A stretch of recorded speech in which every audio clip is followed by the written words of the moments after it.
Hey guys, so I watched a review on the Limitless RDTA before I got it, and if I would have gone by that review, I wouldn't have gotten it because it was such a negative review. I think that it was kind of unfair. I think it was showing a little bit of favoritism to another rebuildable, and so I wanted to do my own review. I went ahead and got it. I watched like a first look, and I think it was Vapor Hub. All I did was Google it and it came up, the video came up, and it was actually a really good video, really short video, showing you how to build on it and wick it, which helped a lot. So I have it here. I have the black one on my RX 200S. I have it at 85 watts.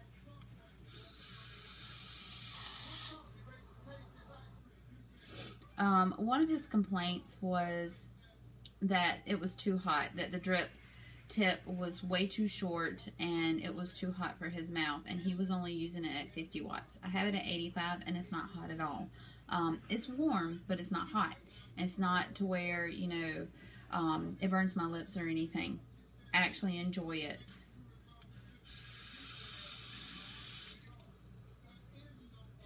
Haven't gotten any dry hits yet. I make sure that my wicks go all the way down into the tank, and I make sure there's a little gap in each hole where the wicks feed down into, so that any extra juice can flow back down into the tank instead of sitting there on the coils. Another one of, and I think he had the air holes closed off too much, and maybe that's why it was too hot for him. I have mine almost wide open, and it's very enjoyable. I have 2432 Clapton nichrome, and it's reading at 0.19, and like I said, I have it on 85 watts.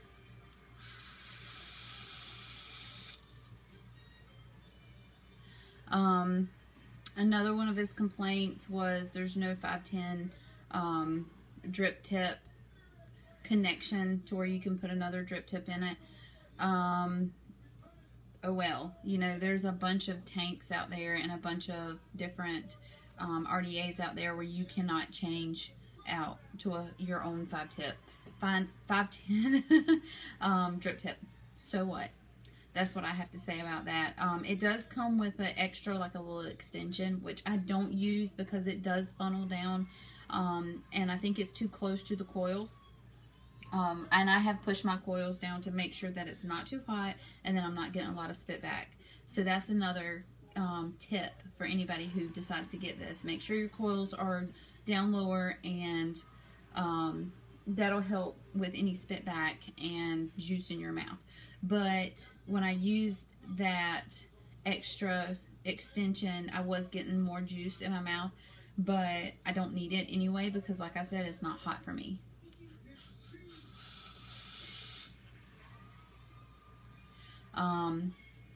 As far as an extra tank, if I drop this, I'm probably going to lose my entire mod and my whole tank anyway if I drop it hard enough to break that glass, because it does connect really well to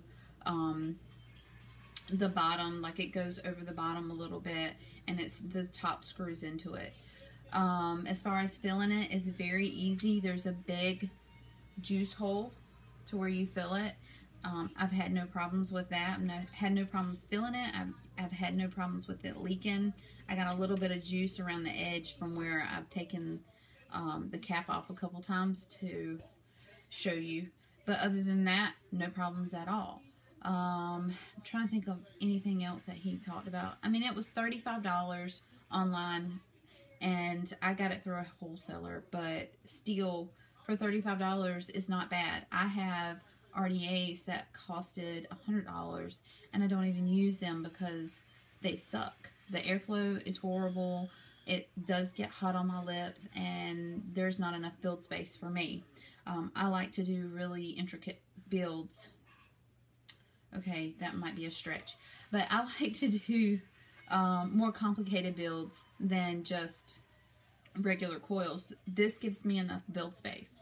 to do whatever. The holes are big enough to put my coils in.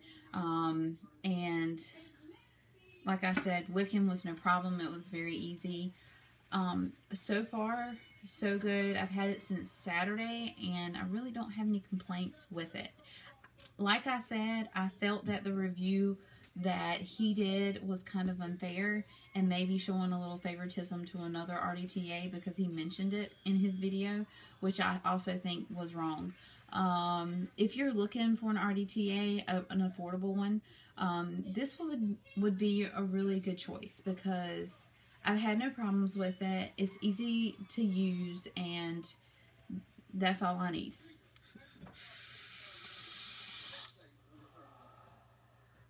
So anyway, I hope this helps.